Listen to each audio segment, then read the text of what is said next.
Hey, real quick, before the show starts, if you could hit that subscribe button down below, it will go a long way to helping out the show so we can keep making college football shows every week, all year round. Welcome to the Solid Verbal. And now, Dan and Ty. Dan Rubenstein, much like Ed Orgeron, we are back like we never left. Welcome back to the pod, good friend. How goes it? How was your weekend? Good. Went to Milwaukee. Love the great state of Wisconsin. Great weather. Saw Brewers Dodgers. Went over to a lake not terribly far away. Really did the very early Midwestern summer, which I think it's not false start. Football term, Ty. I think it's a true, it looks like we're in the 70s at least moving forward. So I'm very happy about that. Got a lot of good sunshine. I enjoyed your Ed Orgeron reference. It's always great to have him back in the college football consciousness. I did see he had a quote about Brian Kelly and the accent. He was like, As soon as I saw that, I knew he was done. Right? That was, it's not a bad, I'm paraphrasing here. It's not the best It's not a bad Orgeron impression, actually. That's not bad. It's not the worst. It's not near the best. Oh, so you got to get down in the you got to feel it in your belly and the diaphragm. I'm about as a native from a place that's about as far away from southern Louisiana as it gets in this great land, but I can hold my own with the average Coach O impersonators. It's not bad at all. Well, Ed Orgeron, Coach O, whatever you want to call him, is back with LSU.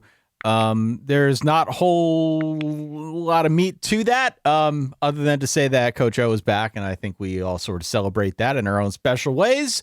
We've got a fun concept for the Verballerhood today, which you can unveil momentarily. Before we get there, though, of course, You know the housekeeping. Hit follow, hit subscribe if you've already done that and want to help Dan and I out. Go on out to verballers.com and check out what we offer on our Patreon. You can, of course, get access to the Discord, get access to all of the games that we are in the process of building for the coming season, get these episodes early without the ads, all that good stuff. If you have yet to do so, we would encourage you to please drop a 5-star review wherever you can. That would be much appreciated. It helps assure others out there, college football fans, sickos like you and I, that it's a fun show. Place you can stop by, place you can talk college football the full year through. Yes.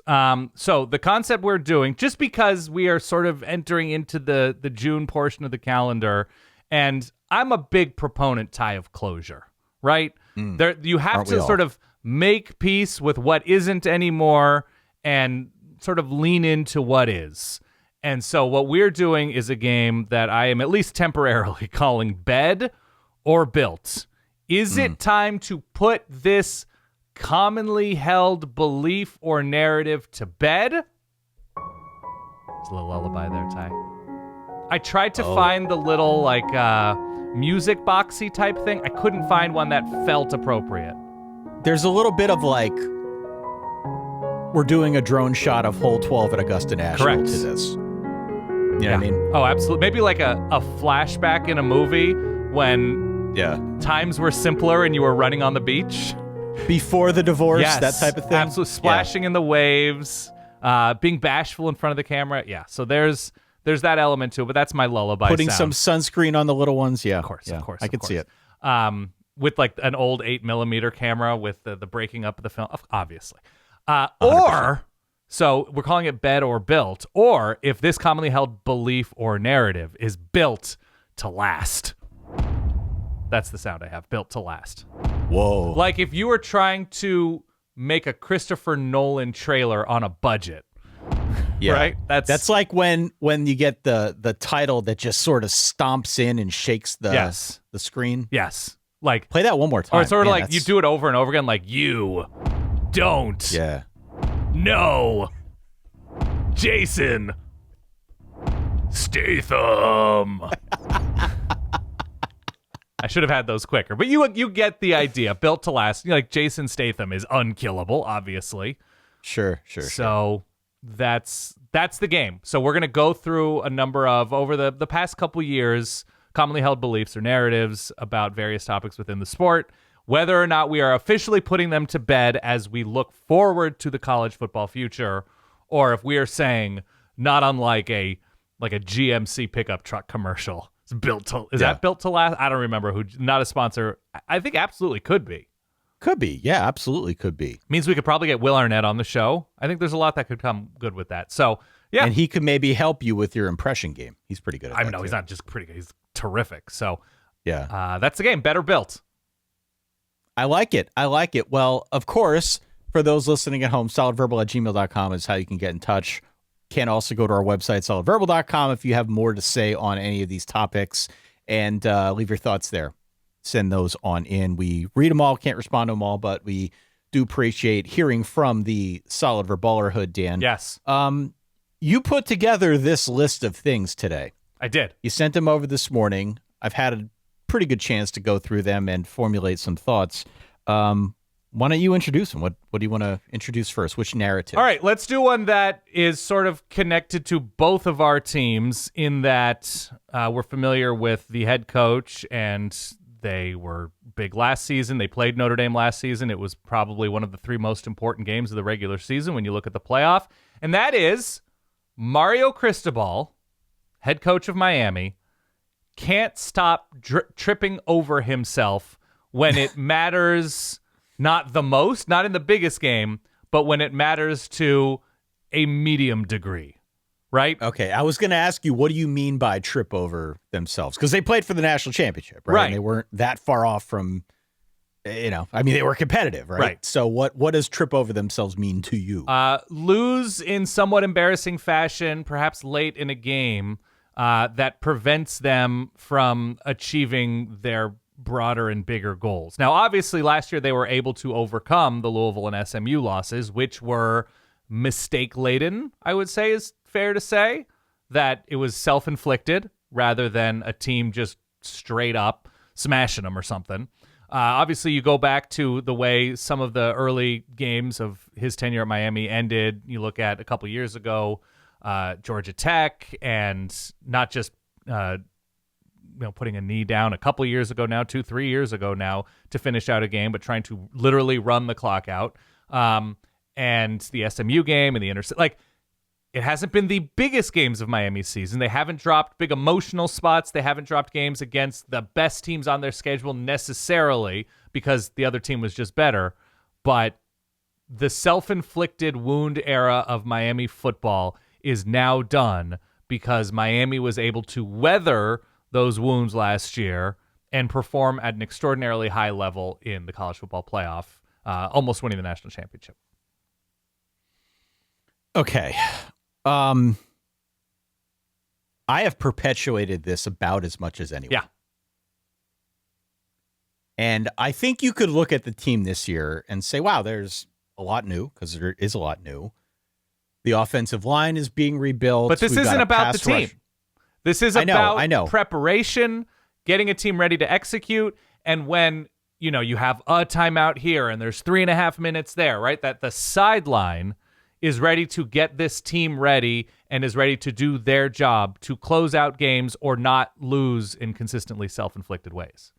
The reason that I bring this up, though, I'm saying, given where they're at in 2026, you could look at all that they have new. You could look at a few of the trapportunities, as you've started referring to them, on this schedule, and you could say a tripping over themselves type of situation would be a little bit more defensible and understandable. Right, and nobody's perfect. Given the turnover there.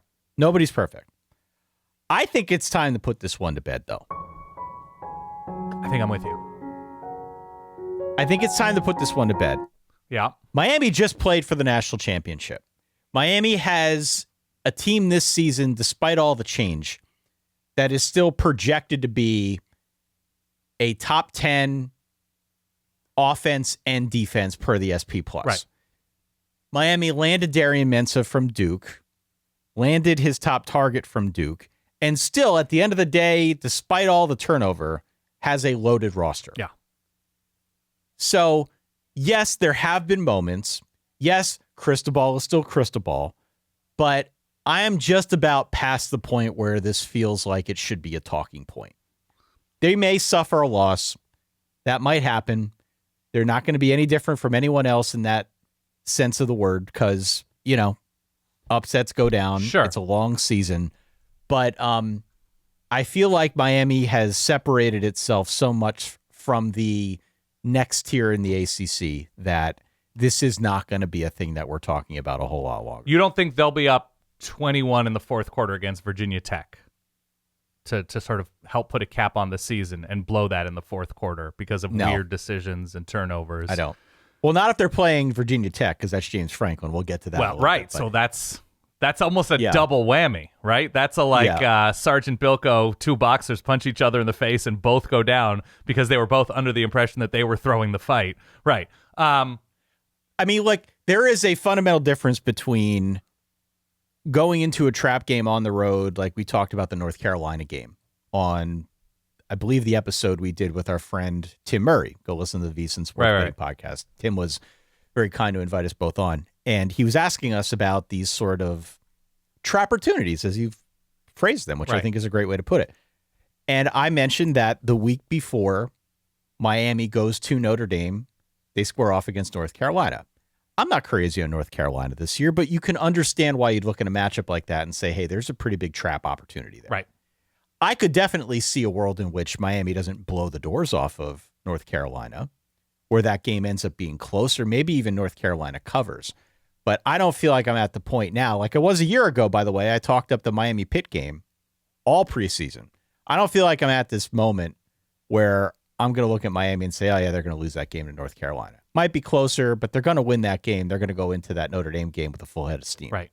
Do you think that Darian Mensah has the emotional maturity to gather everybody in this Miami program, to get everybody on the same page and have somebody from the program in a way that, like, you think about like the orphanage and all the little beds and it's nighttime? Look, here's the lullaby, right? Like, do you think there's like, tell us, Papa, what's it like to win the ACC?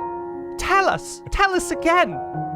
We don't know. Tell us, Papa. Because Darian Mensah, ACC champion, yes? Is that your orphan child, Oliver? It's like a little bit. What is that? The range that I have to do Coach O and tell us, Papa. Yeah. I don't know, man. Maybe it's just the gods are shining down on my vocal cords today. I'm saying it's put to bed just because kind of what the ACC looks like, but I also want secretly, deep down, Ty, for us to agree to put this to bed, and the most Miami thing would be to then feel like they've put it to bed with how they finished last year and have it never leave, right? That it's always just lurking in a supply closet deep within the program. So the hopefully regular part of my brain says, I think I am ready to say they've turned a corner in that regard. I think I'm with you. By the way, just full disclosure here. We did look up, before you pulled that royalty-free version for the lullaby. Yeah. We did do a little bit of deep cover work and wanted to see if we could get any snippets from the 1998 smash single success Lullaby by Sean Mullins. Right. I sent you the picture of Sean Mullins on the album cover. I had forgotten. Way too creepy to involve I agree. on this podcast. We can't do that. I agree. Way creepier than I expected, to be honest with you. Are you ready for a new one? Yeah. Okay. I don't know why I played that, because I don't know if I'm putting this to bed. You ready? Yeah. Let's go with Matt Rhule is a turnaround genius. Okay, so here's what we know about Matt Rhule as a coach. I feel like I've perpetuated this one a lot, too. I don't think it's limited to you. No. Matt Rhule takes Temple, a long forgotten champion. No, he takes Temple, who just have been down forever and ever when he arrives, and it's just not an attractive program to sort of step into in a white glove turnkey way and keep on winning, right? Temple needed everything. They needed all of the elbow grease and more. And he takes them into a pretty formidable place, right? They're competing on a huge level, in conference, out of conference. They're generating NFL draft picks. They're running a fun offense, mobile quarterback. Like, they become a legitimately incredible story with how down they had been before he arrived. And he obviously parlays that into a Baylor gig which was obviously awful for on and off-field reasons when he arrived, signs a long-term deal. They're pretty bad. They immediately become kind of feisty, and then takes them to, I want to say, was it the Sugar Bowl against Georgia? It was how he concluded his time in Waco. Right. And not necessarily recruiting the best of Texas high school talent, but finding guys, especially on defense, that fit his program, and finding enough on offense to win games in the Big 12, parlays that into a disastrous time with the Panthers, and then that doesn't work out, and this will be his 4th season, I believe, in Lincoln. Takes the job in 2023, yes. And we are 4 years in, and I just saw Troy Dannon, AD, newish AD of Nebraska, is preaching patience with regard to the Cornhusker rebuild. 4 years in, and obviously what Curt Cignetti has done has ruined it for everybody. Literally everybody. And so is ruined by Cignetti. Remove the Cignetti factor if you can. But we also are living through a time in which you can use the portal in savvy ways and expensive ways to dramatically improve specific parts of your team quickly. And Nebraska hasn't necessarily done that. So they made a bowl. They are the current Pinstripe Bowl champions, correct? That is correct. Okay. That's a step in the right direction for this Nebraska program. But we are also talking about a Nebraska program that is hanging its hat on making a bowl game, a minor bowl game, which does not still feel right for those who have rooted for the Huskers for a while. You think this is built to last, is what you're saying? I'm saying built to last. God, that scares me. I don't know what you're pointing to right now with team composition, future at quarterback, and offensive progress to say we can put it to bed. Sorry. I'm saying we're putting this to bed. Turnaround genius. No. Oh, yeah. I see. I am putting the idea of Matt Rhule, because I don't know, Big Ten's harder than the Big 12 was then. Obviously, where Temple was as a program, but I think the context is a lot more difficult now. I'm ready to put it to bed. Turnaround genius. I mean, year 4 is exactly where this gets tested. I mean, it's been a running test, and obviously the Dylan Raiola stuff with him agreeing to come to Nebraska and now transferring out. Yeah. He was hurt for a chunk of the year. You know, that I think has complicated to some extent this whole narrative. But coming into 2026. And by the way, it's not Matt Rhule saying, I am a turnaround genius. Wait till you see year 3. But yeah, but that's been the narrative. Well, the narrative has been turnaround genius and year 3. Right. Those two things I think have been inextricably linked, and we didn't see it last year for Nebraska, but now coming into year 4, maybe it's a little bit of a different setup, right? It's Anthony Calandria. It's a veteran offensive line. Will it be better on the offensive line? That remains to be seen, but I think a better wide receiver room. It's a new defensive staff. They're trying to fix some of their woes against the run. Year 4 is sort of the exact setup where we can get, I think, a better test of Matt Rhule as a turnaround genius. It's just really hard to sell turnaround genius. At this point, yeah. I mean, we're also talking about, 3 defensive coordinators in 3 years for Nebraska? Right. I mean, he is 19-19 and went 5-1, but finished the year 7-6 in back-to-back seasons. Right. So it's just really tough, I think, to sell turnaround genius at this point. I think Penn State, honestly, bumped into this a little bit after firing James Franklin. I stand by what I've said time and again, that I still think Rhule was sort of like the standby option, the direction they wanted to go, and then the public case for Rhule bottomed out pretty quickly, given what was going on at Nebraska. So I just don't see it as a turnaround genius. They still could turn them around. The thing that he's up against is that college football has changed a lot. Yep. It's changed a lot. And that has also flown in the face of this turnaround genius narrative, right? He was able to turn Temple around pretty quickly, but that was in a much different conference. He was able to turn Baylor around pretty quickly, but that too was in a much different conference and at a completely different stage of college football. We're now a couple of years into the transfer portal, doing what it has done to the sport. The Big Ten has obviously expanded and I think gotten harder. They've won now 3 consecutive national championships. It's just the game has changed since the turnaround genius thing was defined for Matt Rhule. So I'm with you. I'm putting it to bed. I still like Matt Rhule. Yeah, he seems like a likable dude. Yeah. I don't like him as a coach as much as I used to, and I'm definitely not on board with the turnaround genius thing the way I was, even like 2 years ago. But I think for the sanity of all involved, we should just put this one to bed. After his signed extension, which takes him through, I think, 2032, he'll make $12.5 million those last 2 years. Yeah. Over, I think the average annual value of the deal is somewhere in the 11s. Yeah, in Nebraska. As I see a furry tail behind you, if you're watching on YouTube, which you should subscribe. She's down here with me. Yeah, I got both down here, but only one is mobile, finding her way into the frame. Fair enough. You ready for a new one? I'm ready. All right, we've done Big Ten, we've done ACC, we've got a few from a lot of different conferences. All right, SEC, you ready? Yeah. Lane Kiffin is misunderstood.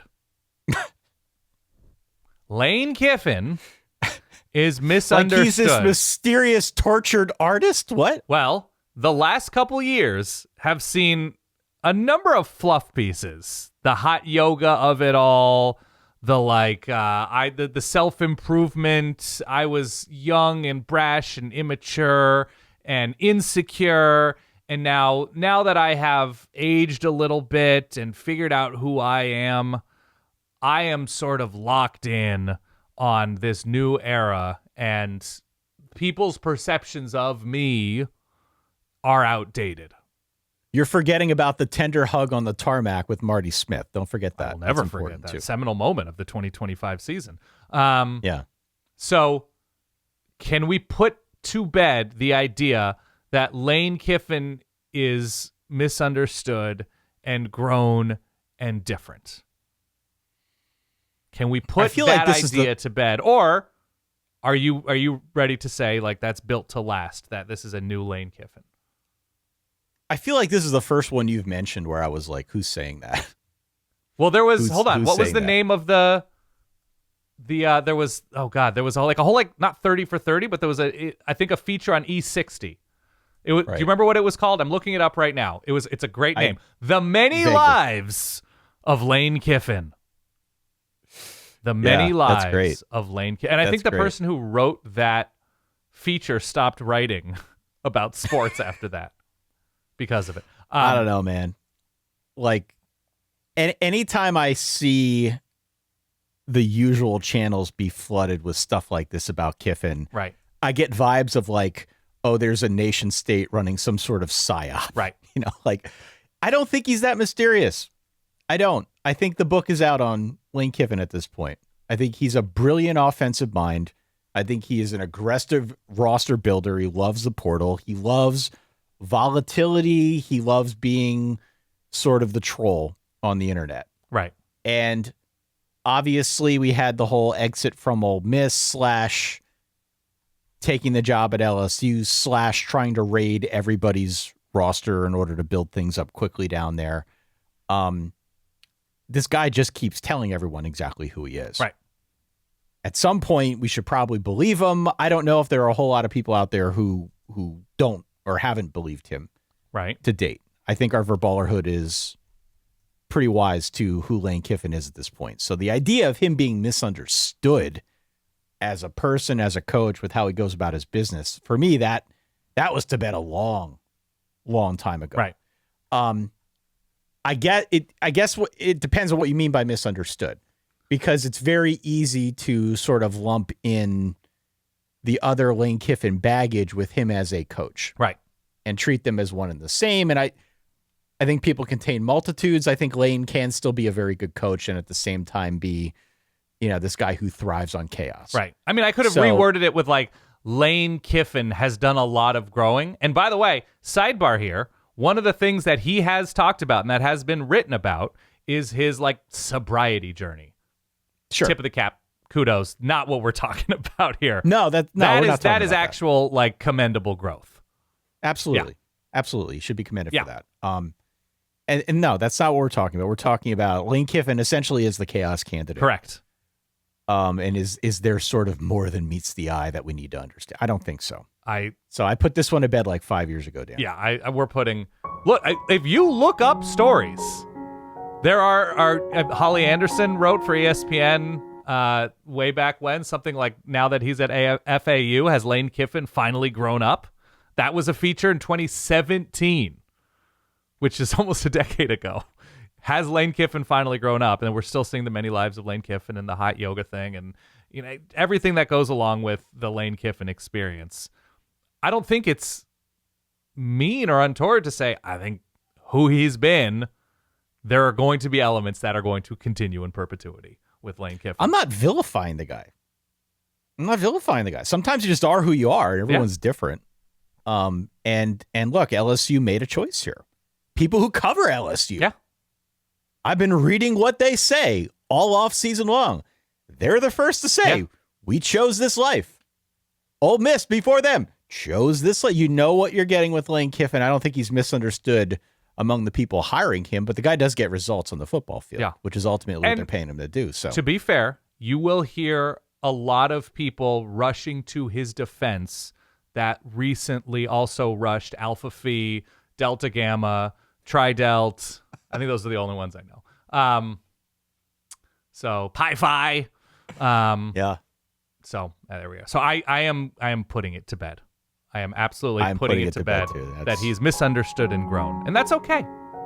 I'm not just putting this to bed. This one's, let's just drive the final nail in that coffin. Okay. Like he's not waking up from this one. Okay. This is just who he is. Next one. All right. The next narrative. Ryan Day was born on third base. Ooh. Ryan Day. And this is very specific to a specific fan base in Michigan. Yeah. What does this mean? I want you to define what this means to you. So this was the held belief that Ryan Day, in taking over as an internal hire for Urban Meyer, was gift wrapped a championship program and should not be given credit for building it up and maintaining what he built, but rather he's merely a steward of what Urban Meyer was able to do in, modernizing recruiting and whatever the culture is at Ohio State, that Ohio State kind of recruits itself, and he's just the guy right now behind the wheel, and anybody could and should win at Ohio State. And he was gift wrapped this opportunity without actually constructing. Here's a construction sound. Constructing Ohio State. Just, the guy who happens to be sitting in the chair at the moment. I mean, how many instances have we seen where a great coach, or at least a very successful coach for a short period of time, turns the reins over to an assistant and the thing goes like off the skids a little bit? Like, didn't Oregon have this a little bit when they gave it to Mark Helfrich? He was able to keep it going for a while, but ultimately was not able to spin up Oregon in his own way more than sort of draft off of the fumes of the Chip Kelly era. And I thought he was a good coach, but in terms of running a program that big and the day-to-day and the recruiting and culture of it all, I don't think he was that guy. Like, for every Ryan Day, there are 5 Larry Cokers. So I have a hard time with this. Urban Meyer walked away from Ohio State in 2018. Yes. We're pretty far into this thing now. And so if there were going to be cracks showing up in the foundation because Ryan Day is merely just a steward and not somebody who's able to execute a longer term strategic vision, like we would have seen that stuff by now. Most of what we've talked about with Ryan Day is, they lost a big game or whatever the hell happened a couple of years ago in that Michigan game, right? Where they tried to play bully ball and ended up, for whatever reason, losing, but then they go on to win the national championship. Like, I understand why this argument is made. Clearly, he was gifted a program that had a ton of resources, and maybe he had an incredible head start given where the program was at when Urban Meyer walked away. But they've maintained, man. The national championship they won a couple seasons ago was not because of Urban Meyer. That was because of the talent that they brought in and Ryan Day finding a way, I think at the last second, after that loss to Michigan, to kind of circle the wagons and figure out what the path forward was going to be. So I get it, but I don't buy it. I still think he's a really, really good coach. Yeah, I'm absolutely putting it to bed. Yeah. It's also too difficult a job to do by coasting off of what the previous guy did, and the amount of pressure that's at Ohio State to nail every coaching hire, to nail every recruiting class, to nail every playoff, to nail every Big Ten season, right? Now, you can say that the best of Michigan, however you look at what Michigan was the last 2-3 years of the Jim Harbaugh era, and however tainted you do or don't feel like that was, he couldn't solve it. That was something that is definitely on the Ohio State program, right? The talent was there, the infrastructure was there, and they were able to win a national championship despite it. And so because it was 6 years after Urban Meyer left, that's an inordinate amount of pressure.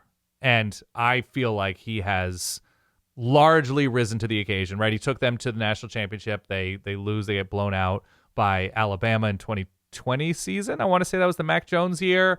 And obviously, it seems like there was some regret over who he had on that staff, especially on defense. It was Kerry Coombs running the defense, kind of a disaster there. But it seems like he's addressed enough of the issues that have plagued Ohio State to the point now where, look, that's a program with top 2 expectations with Alabama, with Georgia, whoever you want to say. Like, if you're not winning a national championship every, 3-4 years, you're looked at in sort of an untoward way by the fan base. So, no, I think I'm happy to put this one to bed. Yeah, and I saw the article out on The Athletic, either posted today as we record this on Monday or maybe over the weekend. David Ubben, our friend, checked the math on, right now as we're talking about a 2014 playoff and what would it have looked like over the last 12 years if you ran it back and expanded everything, and like how many teams would make it. You know what I mean? He did find that 80 different teams would have made the 2014 playoff in that span of time, but Ohio State, along with Alabama, would have made it all 12 years. Right. So to your point, there is an expectation there that Ohio State's going to be in the mix every year. And at least to that end, Ohio State under Ryan Day has very much been that. Every year they're a contender. Every year we talk about them as at a minimum top 10 caliber team.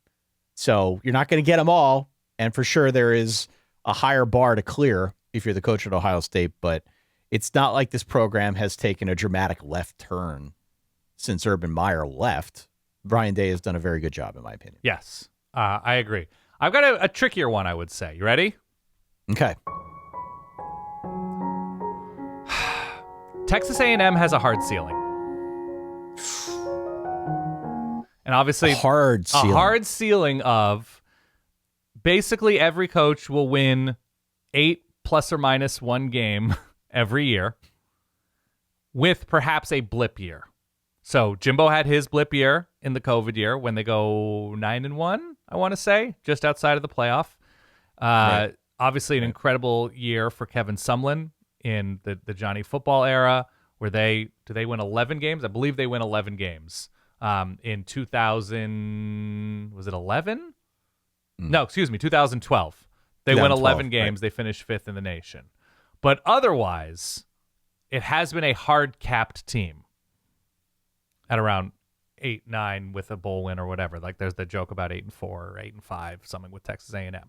Do you believe we can put that narrative to bed after Texas A&M makes the college football playoff, hosts a game last season in an SEC that has never been deeper? Texas A&M is a playoff team. Do you believe we can, after that season, we can put it to bed? I jotted down 3 question marks for this one. Because I am genuinely on the fence. By the way, my new favorite thing that I think we've rediscovered because the Texas A&M Texas game is back in our lives is the amount of Texas A&M people who write in with something negative to say about Texas and vice versa. Love it. I've enjoyed that dynamic at solidverbal@gmail.com. If you have something to add, please feel free to do so. I'm on the fence. I'm really on the fence here. So I really don't know what to think because I like Mike Elko. I like the team that he has put together. Obviously had the home loss in the playoff game last year, 10-3 against Miami, but that was the weird weather game with the wind and just wasn't fun to watch. I'm sure it was less fun to play. Right. But they did make the playoff. They do bring Marcel Reed back. They're a top 10 team per preseason SP plus. They're working in a bunch of new pieces from the portal along the line, but it's not a roster to me that I look at and I say, oh, they're capped. There's a very clear ceiling here. No. Good offensive skill back, by the way. Ruben Owens and Mario Craver. Yeah. There's a lot of returning talent in the middle of this defense. Yeah. So it's not a roster that I look at and say, there's a glaring deficiency and I could see where it's gonna go sideways. It is a tough schedule. Yeah. This is an SEC gauntlet that they're going to be up against, but I don't see it from that standpoint. And so I think that's why I have a hard time really getting my head around this one. I'm saying it's built to last. I don't have a good reason for it, but that's my problem. I don't have a great reason for it, but I understand why you would mention it. Okay. So this is basically across 3 conferences. Not really. Maybe it's more 2 conferences. There were a lot of average years in the Southwest Conference, but there was, if you go back 70s and 80s, there were good stretches. R.C. Slocum in the early to mid 90s was very good for Texas A&M, but when they made that switch to the Big 12, 6 wins, 9 wins, 8 wins, 7 wins, 8 wins, 6 wins, 4 wins, 7, 5, 9, 7, 4, 6, 9, 7, 11 in 2012, 8 in the regular season, but 9 with the bowl win in the Chick-fil-A Bowl. 9, 8, 8, 8, 7, 9, 8, 9, 8, 5, 7, and then 8 in Mike Elko's first year, and obviously a terrific year, but not the most difficult SEC schedule, because that's going to happen sometimes because a conference is so big that you're going to get a number of teams at or below the Mendoza line. I don't know how many teams they played that fired their coaches, but it's more than 2 from last season in the SEC. I'm going to say, until I see a coach at Texas A&M, and I'm a Texas A&M believer. I'm sort of carrying 2 things at once here.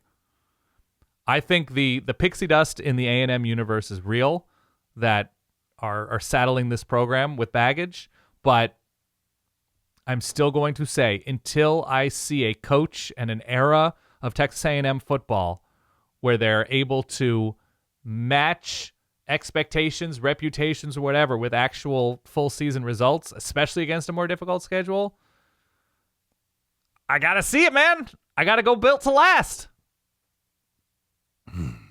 Again, I'm carrying 2 very opposing stances at the same time. I know. That I am indeed high on the Mike Elko era, and I am a believer in this team overcoming it. But this is like, I got to see it. I got to see it. It's just been too long a stretch. Yeah. I have a hard time buying in on any narrative that is based on, well, that's just the way it's always been. And the cautionary tale on that front is very clearly Indiana. Again, the outlier. Complete outlier. I know, but we were used to Indiana being bad until suddenly they weren't. So extreme example, could absolutely see Texas A&M popping this year, but it has been built to last, though. There's a lot of data to suggest that this is just kind of, I don't know, they're at a glass ceiling here for whatever reason. So I'll stick with built to last for now. I'm not necessarily rooting for that. No. I don't feel strongly in this camp, but until proven otherwise, I think it's fair enough to say, this one's built to last. They get to the playoff and immediately do nothing. The weather was horrible, though. But it's bad for both teams. I know.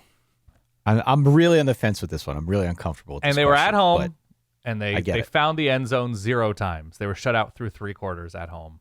I know. I get it. I'm just... All right.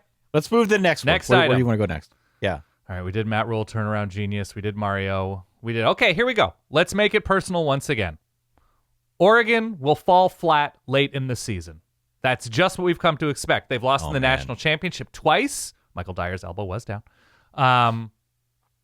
They get literally run over by Zeke Elliott in a national championship game.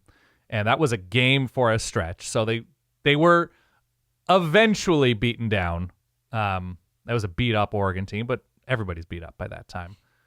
And then Dan Lanning experience has been largely throttling teams, especially since they're one loss in Big Ten play. But Once again, throttled by an Ohio State team in the Rose Bowl, throttled by an Indiana team this past season. And so narrative being across multiple coaches, Chip Kelly, Mark Helfrich, and now Dan Lanning late in the season, that Oregon is a regular season darling, but can't, for whatever reason, and it's different reasons every time, can't figure it out in January. I think this is built to last. Okay. And I think it's built to last in the same way that you think the Texas A&M narrative is built to last. You just got to prove otherwise. The problem for Oregon, and it's probably a bit harsh and unfair, right? Oregon keeps getting labeled by their last loss. Mm-hmm. And in their case, their last loss of the last 2 seasons were to 2 eventual national champions in Ohio State and Indiana. They're not losing to bad teams. No, and even before that, they lose to Washington in the regular season. Washington beats them in the Pac-12 championship. You remember that conference? Pac-12 championship, Washington goes on to go to the national championship game. So that was a very strong Washington team that year. But yes, point stands. I mean, this is the preseason number 2 team for the SP Plus. Dante Moore is back. Yep. The defensive front is loaded. The roster just has a ton back. Yep. It's absolutely loaded team. But there is a real pattern here. And I think until proven otherwise, this is what Dan Lanning is going to be up against. This is why I say it's built to last. The losses to Ohio State and Indiana were not particularly close, which I actually think is a bigger story than whether they won or lost. Right. You'd prefer to win. Always. But if you're going to lose, you prefer that game be a little bit closer. At least I would as a fan. Do you prefer, if you're an Oregon fan, not to throw a pick 6 on the opening throw? Is that something that I do is actually, less than ideal? Yeah. That is less than ideal. So now on top of that, you've got new coordinators, you've got a rebuilt offensive line, you've got a stretch in November of Ohio State, Michigan, Washington that I think is very much going to keep this narrative alive. Right. Oregon, in all likelihood, is going to find their way into the playoff. Yeah. I'm not really worried about that. But we will have pockets later in the year where Oregon will have ample opportunity to fall flat against a good team. Sure. And I want to see how they respond this year now with, so much returning back and obviously a quarterback in Dante Moore who figures to be a top 5 pick. But they got to prove it. Lanning's got to prove it. Now, my question back to you, because I know you feel similarly. Yeah. My question back to you is, assuming Oregon makes the playoff, is it championship or bust to get over this narrative? With who they're bringing back, yes. And that we can delve into this more, obviously, during preview time. But with what they paid to retain both Dante Moore and what they are bringing back what might be the best defensive line in the country, or at least it's in that top group of teams, and how they've recruited, what they've done in the portal to secure more depth and or starting talent. We'll see how the starting lineup shakes out. Yes. Now, what you can point to for Oregon is a lot of things, right? They don't lose to clearly lesser teams. And we've seen a lot of championship caliber teams, maybe in non-championship years, lose to, have a Georgia, South Carolina moment. Or, we talked about Miami earlier. Right? Or take your pick, right? A strong Ohio State team losing to Purdue or Iowa, something like that. That the teams are not built as strongly as, in this case, Oregon. Oregon doesn't lose those games. Hasn't in a long time under Dan Lanning. So in order to lose in the playoff, you got to get to the playoff. And Oregon seems to be a team built to do that for quite some time now. Oregon did go deeper last season, right? They're seemingly making progress before losing that specific game. And you can point to whatever excuse you want, but look, it's a binary thing. You're winning or losing. And Oregon wasn't even competing to win in that game pretty quickly against Indiana anyway. And Ohio State, down whatever they were at 34-0 at halftime, 31-0. So you got to see it. You got to see it in that very specific scenario. And I'm positive if you ask Dan Lanning, if you ask anybody within that program, they would say the same thing, that you can't put it to bed because, and I'm speaking for them, we have to prove it on the field. We have to be the ones pulling the covers nice and snug over the narrative, not two goobers like Dan and Ty. And so I'm saying it's built to last until we see Oregon rise to that moment. So It's built to last. Again, it's kind of unfair because it's a really good team. It's a really good coach. It's a loaded roster, but they're at that point now. If you gave me even odds, Oregon wins a national championship in the next 4 years, I would say I would bet on them winning a national championship. I think the progress indicates roster-wise, coaching-wise, the degree to which Dan Lanning's still a young dude is learning on the job. I would bet on it, all things being equal. They're very much victims of their own success. Sure. Which I think is why, in large part, this kind of feels unfair. Right. But I understand why the question is being asked, and I tend to think right now it's until proven otherwise. You got to agree with it. All right, you want to pick the last one? You see the bank of items in front of you. Is there one that jumps out to you as bed or built worthy? I have two, both of the ACC. Please. And the one that you jotted down, this was yours. You came up with all these, not me. Yeah. But the one that really caught my attention was Clemson can't adapt. Okay. Clemson can't adapt. I think this one's a bit misunderstood. Okay. I think it's there's not some just about the nuance to portal. it. No, it isn't. Because of the comments that Dabo has made along the way, I think there is this perception out there that this is an old school coach and he's too stubborn to adapt. Right. And to an extent, I think that is true.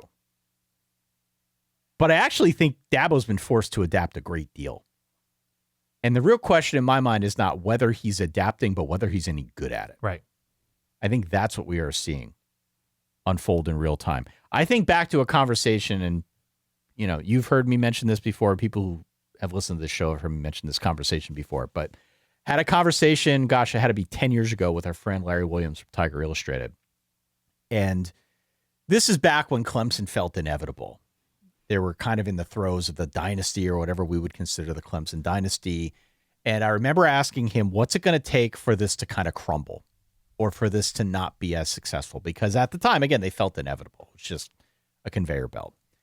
And I remember him saying vividly, some combination of assistant coaches leaving with missing on a couple recruiting cycles or a couple key pieces in recruiting classes. Right. I think Larry was right. Yeah, definitely was. I think he was spot on. At the time he didn't know it. At the time he was kind of grasping. I remember his tone when he answered the question. But I think in hindsight, Larry was right. Since then, there has been a lot of coaching turnover. The offense has certainly been a work in progress since 2020. Mm-hmm. I think we can definitively say that they've missed a little bit on the quarterback front. Mm-hmm. They certainly have not had a Deshaun Watson, Trevor Lawrence type. DJU, Cade Klubnik had moments, but they have certainly not proven to be the same caliber player as the other two. Right.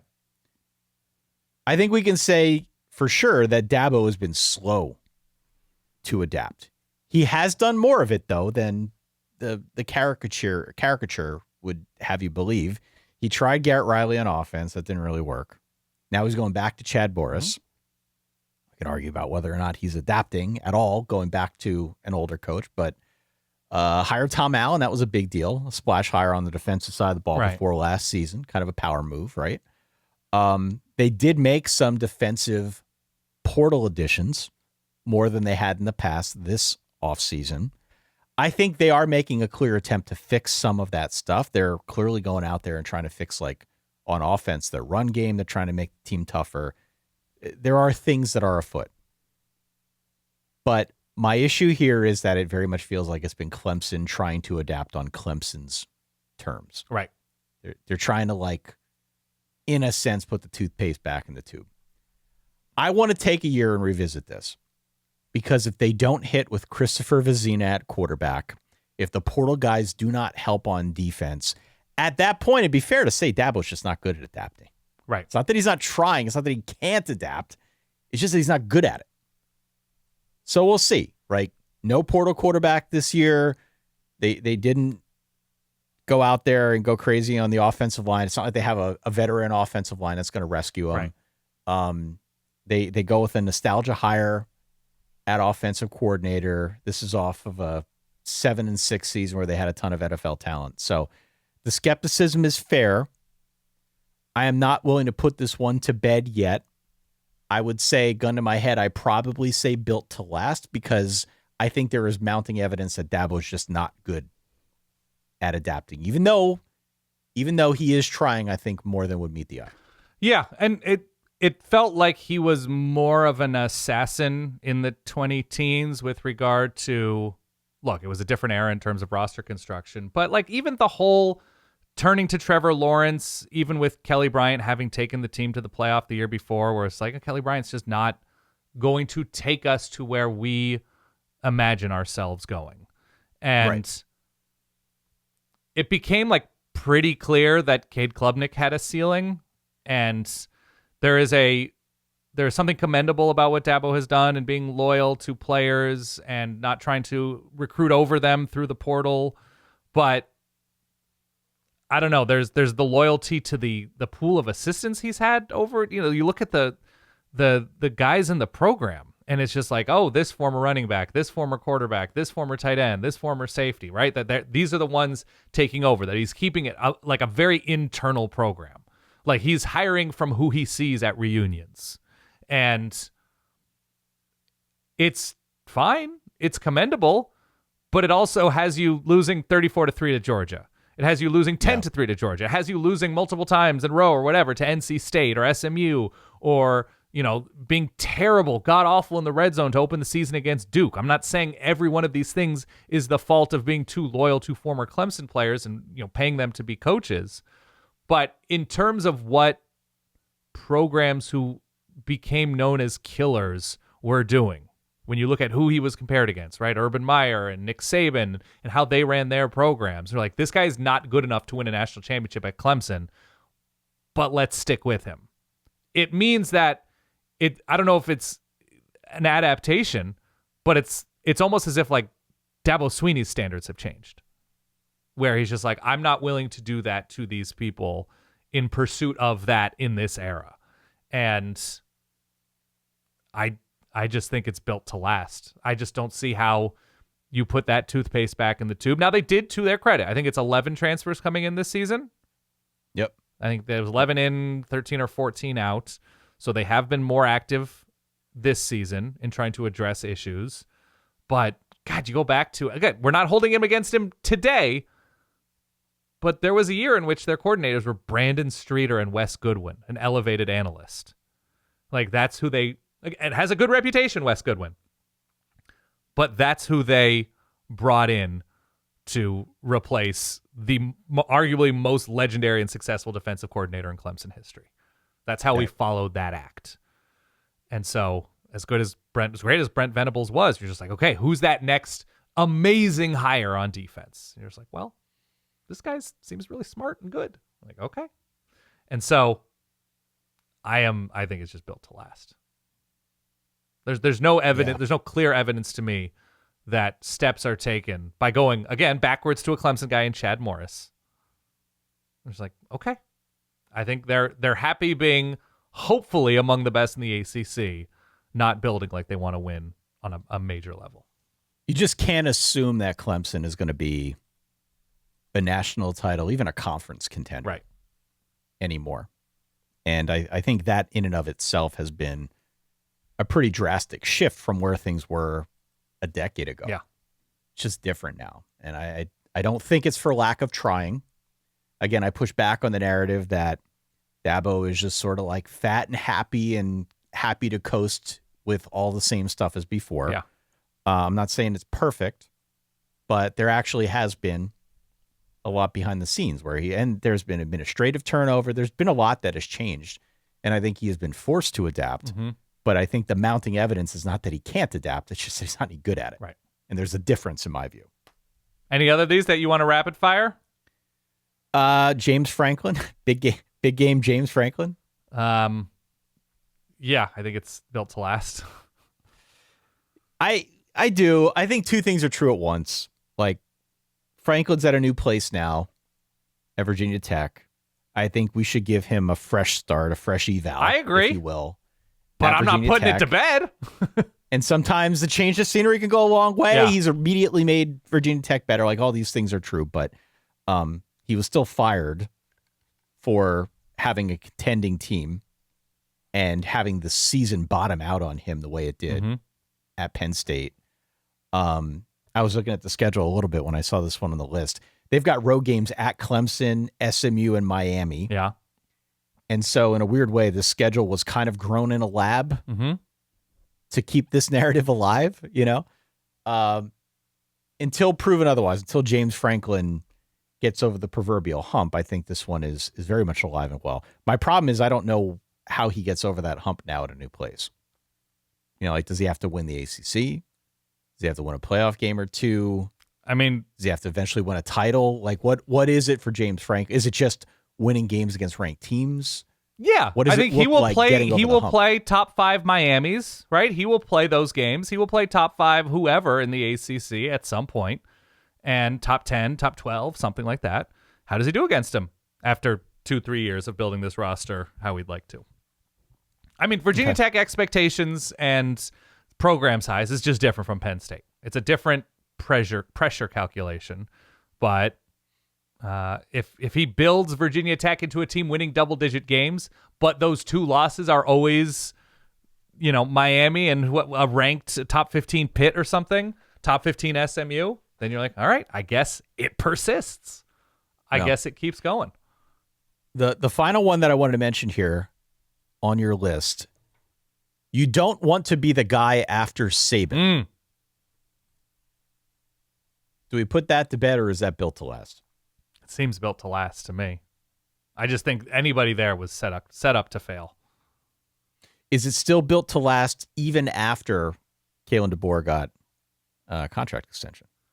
Because, you could argue that before the contract extension, this was built to last, but now they sign him to a big deal, big extension, and they are effectively putting it to bed. Well, they weren't going to fire him. I don't think they were going to fire him. I don't think that anybody lined up. The narrative was out there. The narrative was out there that he's not Saban. That nobody is. Nobody is. Alabama definitely feels less automatic. Yeah. Which in and of itself is it's crazy to say it, but that was a change, right? So we understand that year one with Jalen Milroe didn't go great, lost the bowl game to Michigan, didn't make the playoff.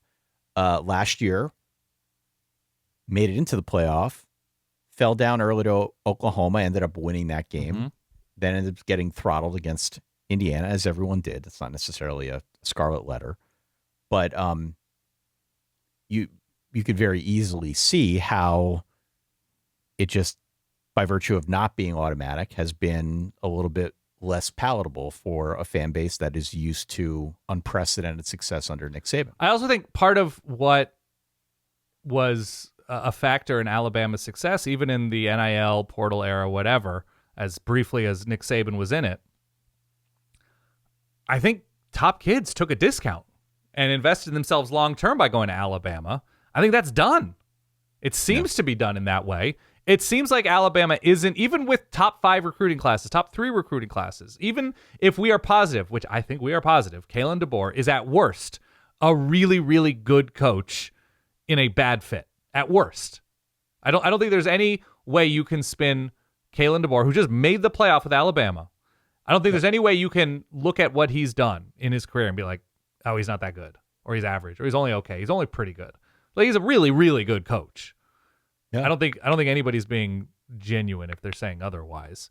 But being set up to fail in this era, in this extended SEC, extended playoff, right? That Nick Saban had to win 1 game to win a national championship, and then 2 games.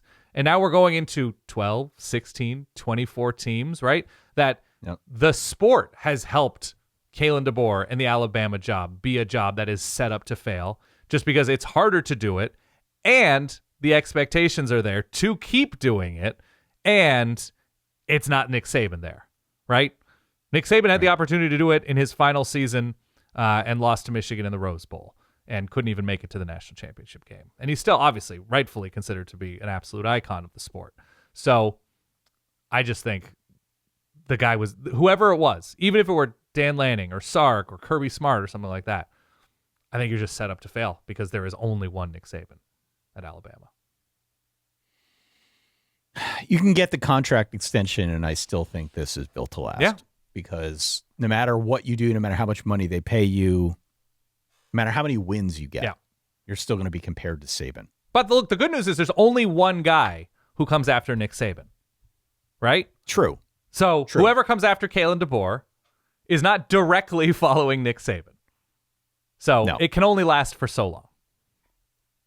I tend to agree. All right, look, solidverbal@gmail.com as always is the email address. Write in, let us know your thoughts on you're putting any of these to bed, built to last. You can always reach out on social media as well.